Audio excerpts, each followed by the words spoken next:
What's up guys, in this tutorial I will show you how to clear your Safari history and cache on macOS. This should be quite an easy tutorial. For more information, click on the first link in the description below. Open up your Safari browser. In case it looks a bit different on your Mac, then make sure that you're running the latest macOS version. While Safari is running, click on Safari in your menu bar and then select Settings.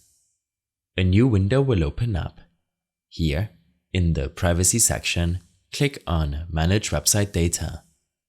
This will allow you to look up websites and clear their respective cache, cookies and website data. When clicking on Remove All, then you will be asked again if you're sure to delete your cache and cookies for all previously visited websites. When this is done, you can proceed and close this window again. You also have the option to block all cookies on future websites, but this might make some websites unusable and it can worsen user experience. This should come down to personal preference. To clear your browser history, make sure to close this window and back in your menu bar, navigate to History and select Clear History.